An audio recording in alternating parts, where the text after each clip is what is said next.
Hello दोस्तों, मैं जकवान आनंद आपका अपना YouTube channel student study centre welcome फिर से स्वागत कर। दोस्तों, अगर आपको रिजल्ट बेहतर बनाना है तो मेरे चैनल से अवश्य जुड़े।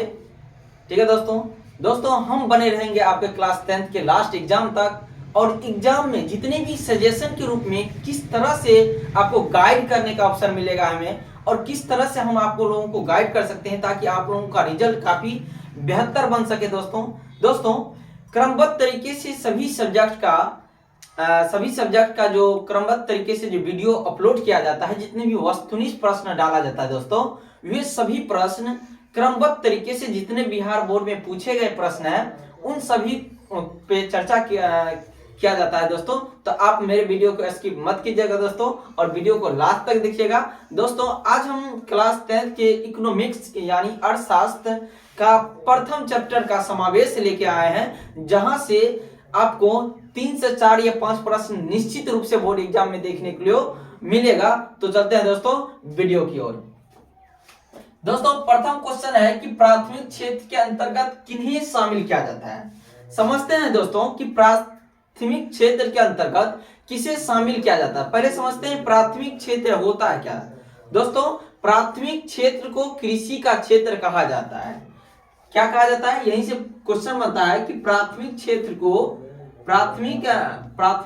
को कृषि का क्षेत्र कहा जाता है। यानी प्राथमिक क्षेत्र को कौन सी का क्षेत्र कहा जाता है दोस्तों, कृषि का क्षेत्र कहा जाता है। कृषि का क्षेत्र। अगर कृषि के बारे में चर्चा करते हैं दोस्तों, कृषि के बारे में चर्चा करते हैं तो हमारा भारत देश एक कृषि प्रधान देश है। यानी भारत जो है एक कृषि प्रधान देश है। कृषि प्रधान क्या है दोस्तों, देश है, क्योंकि भारत में 60% जनसंख्या कृषि पर निर्भर करता है। यानी कहने का मतलब ये हुआ, भारत में भी जितने लोग पाए जाते हैं 60% लोग ऐसे होते हैं जिसका आजीविका यानी जीविका पार्जन का जो साधन है वह कृषि है दोस्तों। इसीलिए भारत को कृषि प्रधान देश कहा जाता है दोस्तों। तो अब समझते हैं कि प्राथमिक क्षेत्र के अंतर्गत किन्हीं चीजों को शामिल किया है। प्राथमिक क्षेत्र को हम लोग कृषि का क्षेत्र कहा जाता है। तो दोस्तों प्राथमिक क्षेत्र के अंतर्गत कृषि को शामिल किया जाता है, पशुपालन को शामिल किया जाता है, वन को शामिल किया जाता है, मछली को शामिल किया जाता है। तो इन सभी चीजों को प्राथमिक क्षेत्र के अंतर्गत शामिल किया जाता है। फिर से सुनिएगा, प्राथमिक क्षेत्र के अंदर कृषि, पशुपालन, वन, मछली, इन सभी चीजों को शामिल किया जाता है प्राथमिक क्षेत्र के अंतर्गत। ठीक है दोस्तों, क्रमबद्ध तरीके से हम आगे बढ़ते हैं। दूसरा नंबर प्रश्न देखते हैं कि द्वितीयक क्षेत्र के अंतर्गत किन किन चीजों को शामिल किया जाता है। तो द्वितीय क्षेत्र के अंतर्गत किन किन चीजों को शामिल किया जाता है। तो आइए समझते हैं दोस्तों द्वितीय क्षेत्र। तो पहले समझते हैं दोस्तों, द्वितीय क्षेत्र को हम लोग औद्योगिक क्षेत्र के नाम से भी जाना जाता है। तो द्वितीय क्षेत्र को हम लोग औद्योगिक क्षेत्र भी कहते हैं। औद्योगिक क्षेत्र भी क्या कहते हैं। तो यानी यहाँ से प्रश्न बनेगा, किस क्षेत्र को औद्योगिक क्षेत्र के नाम से जानते हैं। तो द्वितीय क्षेत्र को औद्योगिक नाम से जानते हैं। ठीक है, औद्योगिक क्षेत्र के नाम से जानते हैं। औद्योगिक क्षेत्र के अंतर्गत किन किन चीजों को दोस्तों शामिल किया गया है दोस्तों, तो आइए समझते हैं। उद्योग निर्माण, गैस, बिजली, कुटीर उद्योग एवं लघु उद्योग। दोस्तों अब यहाँ कुटीर उद्योग क्या होता है, जो छोटे पैमाने पे किया जाता है, जैसे टोकरी में लेकर बेचना, सड़क के किनारे ठेले लगा कर बेचना। तो इन सभी उद्योग कुटीर उद्योग होता है। लघु उद्योग उससे कहते हैं दोस्तों जब बृहद पैमाने पर किया जाता है, जैसे फैक्ट्री हो गया, बड़े बड़े मॉल हो गया, तो ये है लघु उद्योग। ठीक है दोस्तों, आगे बढ़ते हैं।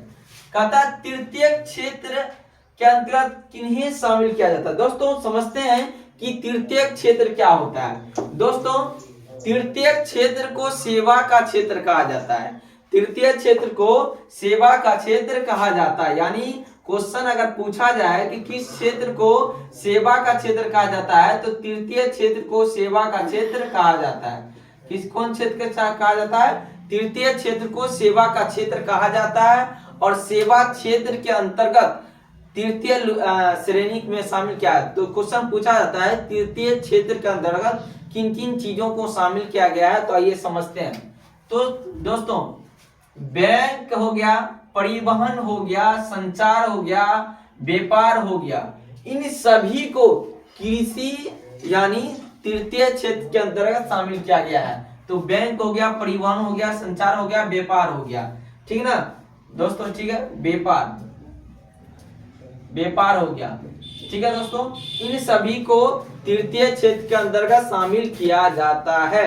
अगर दोस्तों तृतीय क्षेत्र को सेवा का क्षेत्र भी कहते हैं, और सबसे ज्यादा इनकम की बात किया जाए दोस्तों, तो भारत सरकार को सबसे ज्यादा तृतीय क्षेत्र से क्या होता है, इनकम की होती है, आर्थिक स्थिति, ठीक है दोस्तों। उसके बाद आगे बढ़ते हैं, पूंजीवादी अर्थव्यवस्था वाले देश कौन कौन से होते हैं। देखिए, पूंजीवादी अर्थव्यवस्था उसे कहते हैं दोस्तों जिसमें निजी व्यक्ति का भी स्वामित्व क्या होता है, निजी व्यक्ति का भी क्या क्या होता है, स्वामित्व होता है, यानी उसे हम पूंजीवादी अर्थव्यवस्था वाला देश कहेंगे। पूंजीवादी अर्थव्यवस्था वाले देश कौन कौन से होते हैं दोस्तों, कई बार एग्जाम में पूछे गए हैं, भर भर से क्वेश्चन पूछे गए हैं। तो आइए समझते हैं कि पूंजीवादी अर्थव्यवस्था वाले देश कौन सब होते हैं। तो दोस्तों, अमेरिका पूंजीवादी अर्थव्यवस्था वाले देश होते हैं, जापान, ऑस्ट्रेलिया, ठीक है दोस्तों, इन तीनों जो देश हैं, इन तीनों देशों को हम पूंजीवादी अर्थव्यवस्था के अंतर्गत शामिल किया जाते हैं। दोस्तों, अमेरिका एक ऐसे देश है सर्वप्रथम संविधान बनाया था। तो अमेरिका सबसे प्रथम बार संविधान बनाने वाला कौन सा देश है, तो अमेरिका है, और सबसे बड़ा संविधान किसका है, तो भारत का है, ठीक है दोस्तों। उसके बाद समाजवादी अर्थव्यवस्था वाले देश, दोस्तों समझते हैं, समाजवादी अर्थव्यवस्था उसे कहते हैं जिसमें सरकार के निजी व्यक्तियों का हेल्प होता है, जिससे समाज के कल्याण के लिए किया जाता है, जिसे हम समाजवादी अर्थव्यवस्था के नाम से जानते हैं। तो समाजवादी अर्थव्यवस्था के अंतर्गत कौन कौन से देश शामिल किया जाता है, तो चीन है समाजवादी, और क्यूबा। दोस्तों, अगर चीन और क्यूबा समाजवादी अर्थव्यवस्था के अंतर्गत वाले देश है, और सबसे ज्यादा जनसंख्या किस देश में पाया जाता है, चीन में पाया जाता है, और दूसरे स्थान पे अपना भारत है। आइए आगे समझते हैं, प्राकृतिक संसाधन का अंतर्गत शामिल किया जाता है। दोस्तों, अगर प्राकृतिक संसाधन की बात किया जाए, पहले समझते हैं संसाधन क्या है। दोस्तों, संसाधन किसे कहते हैं, हमारे संसार में जितनी भी वस्तुएं पाई जाती है, चाहे सजीव हो चाहे निर्जीव हो, जिससे मानव की आवश्यकताओं को पूरा कर लिया जाता है, या मानव की आवश्यकताओं को पूरा करते हैं, उसे हम क्या कहते हैं, संसाधन कहते हैं। तो प्राकृतिक संसाधन जैसे हो गया मकान हो गया, घर हो गया, मनुष्य हो गया, मनुष्य भी खुद एक प्रकार के संसाधन है, ठीक है दोस्तों। तो ये सब संसाधन है। तो कलम हो गया, आप समझते हैं प्राकृतिक संसाधन किसे कहते हैं। दोस्तों, प्राकृतिक संसाधन उसे कहते हैं जो मनुष्य अपने हाथों से नहीं बना के बल्कि प्रकृति द्वारा स्वतः निर्माण किया जाता है, उसे हम प्राकृतिक संसाधन के श्रेणी में रखते हैं। जैसे अगर बात किया जाए प्राकृतिक संसाधन क्या होता है, कोयला हो गया, गैस हो गया, पेट्रोलियम हो गया, वन हो गया, जल हो गया, सूरज का प्रकाश हो गया, ये सभी के सभी प्राकृतिक संसाधन है। फिर से सुनिएगा, कोयला हो गया, गैस हो गया, पेट्रोलियम हो गया, वन हो गया, जल हो गया, सूरज के प्रकाश, ये सभी के सभी प्राकृतिक संसाधन है, ये सभी के सभी प्राकृतिक संसाधन है, ठीक है दोस्तों। तो आप लोग निश्चित तौर से याद रखिएगा, कोयला की बात किया जाए तो सबसे उत्तम कोयला होता है एंथ्रासाइट, उसके बाद होता है बिटुमिनस, उसके बाद लिग्नाइट, उसके बाद पिट कोयला, ठीक है दोस्तों। आगे बढ़ते हैं, भारत में योजना आयोग का शुरुआत। अगर योजना आयोग की बात किया जाए दोस्तों, तो भारत में योजना आयोग का शुरुआत जो होता है, भारत में योजना आयोग की जो शुरुआत होता है दोस्तों, वो होता है, यहाँ पे डेट लिखे हैं दोस्तों, 15 मार्च 1950 ईस्वी को भारत में योजना आयोग का शुरुआत होता है 15 मार्च 1950 ईस्वी को, ठीक है दोस्तों। और योजना आयोग का जो अध्यक्ष होते हैं दोस्तों, अध्यक्ष जो होते हैं वो प्रधानमंत्री होते हैं। कौन होते हैं, प्रधानमंत्री होते हैं योजना आयोग के अध्यक्ष। और योजना आयोग के लिए देखभाल के लिए कुल 8 सदस्य का नियुक्ति किया जाता है। कितने सदस्य का नियुक्ति किया जाता है, तो 8 सदस्य का नियुक्ति किया जाता है। तो योजना आयोग का जो गठन हुआ था 15 मार्च 1950 ईस्वी को, और योजना आयोग जिसको हम पंचवर्षीय योजना के नाम से जानते हैं, यह प्रत्येक 5 साल पे खत्म होता है। ठीक है दोस्तों, और इस भारत के योजना आयोग का अध्यक्ष कौन होता है? प्रधानमंत्री होता है, और इसके देख रेख के लिए 8 सदस्य को नियुक्त किया गया। आगे बढ़ते हैं। संपूर्ण क्रांति का नारा किसने दिया था? दोस्तों अगर संपूर्ण क्रांति की बात किया जाए तो संपूर्ण क्रांति का नारा किसने दिया था? तो जयप्रकाश नारायण ने दिया था। जयप्रकाश नारायण। संपूर्ण क्रांति का संपूर्ण क्रांति का नारा किसने दिया था दोस्तों? जयप्रकाश नारायण, जिसको हम जेपी के नाम से भी जानते हैं। तो संपूर्ण क्रांति का नारा किसने दिया था? जयप्रकाश नारायण, जिसे हम जेपी के नाम से भी दोस्तों क्या करते हैं? जानते हैं। आगे बढ़ते हैं। आगे की क्वेश्चन है मनरेगा या नरेगा। ठीक है दोस्तों, नरेगा के तहत या मनरेगा के तहत आदमियों को कितने दिनों की काम दिया जाता है? अगर बात किया जाए दोस्तों तो ये एक ग्रामीण क्या है? रोजगार है। एक इसको कहा जाता है ग्रामीण रोजगार। ग्रामीण रोजगार। ठीक है दोस्तों, इसके तहत मनरेगा के तहत 100 दिनों की, साल में 100 दिनों की काम दिया जाता है। अगर बात किया जाए साल में 100 दिनों की काम दिया जाता है। कभी कभी महीने में अगर पूछ लेता है तो हो गया 3 महीना,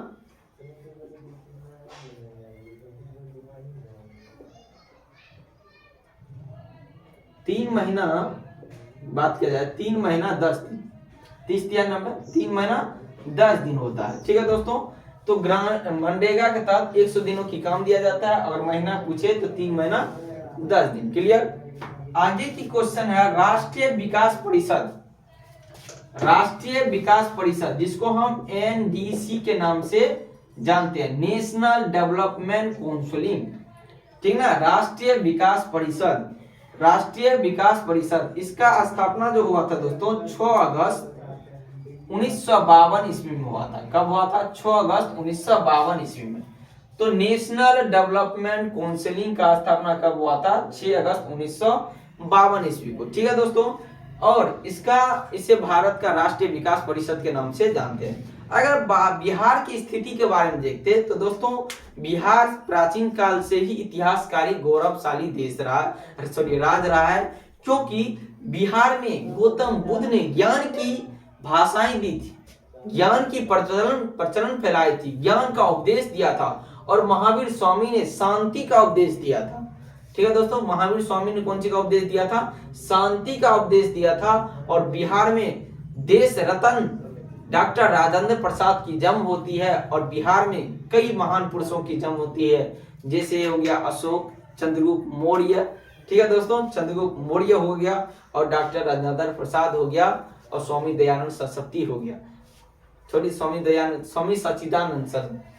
ठीक है दोस्तों, तो दोस्तों अगर ये वीडियो आपको अच्छा लगता है तो मेरे चैनल को लाइक करिए, सब्सक्राइब करिए और आगे बढ़ाएं। धन्यवाद।